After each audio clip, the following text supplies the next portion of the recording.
ZANU-PF and MDCT will next year share the $500 million treasury allocated under the Political Parties Finance Act, with the split based in the number of constituency seats in the National Assembly.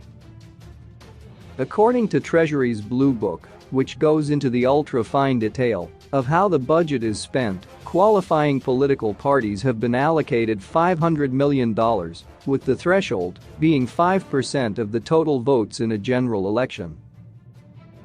Only ZANU-PF and MDCT, led by Senator Douglas Mwonzora, qualified. ZANU-PF is set to get away with the largest share of the money, given that it enjoys a comfortable two-thirds majority in the National Assembly.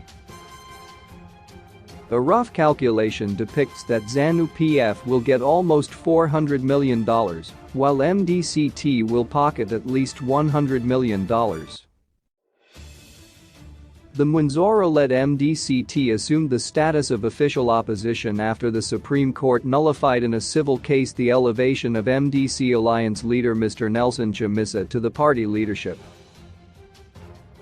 The court had to work with the MDCT's own constitution in the civil action and found that under that party's own rules Mr. Chamisa was not the party leader.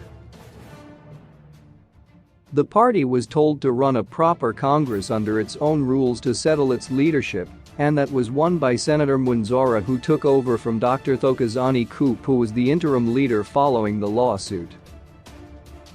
The finding in a High Court civil suit that the MDC Alliance was simply an electoral pact, not a proper political party, that had superseded the parties that formed the pact, allowed the MDCT to insist that those successful legislators and councillors nominated by the MDCT in the pact lists had to either accept the legal position of the MDCT or be recalled.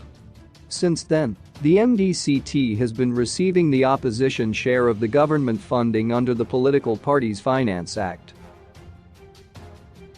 Government promulgated Political Parties Finance Act after it emerged that some opposition parties were receiving funding from foreign governments and organizations as part of covert operations to achieve regime change.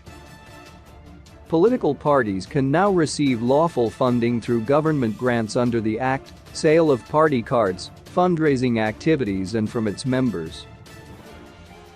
Government has since gazetted the Private Voluntary Organizations Amendment Bill that prohibits non-government organizations from campaigning for political parties or candidates.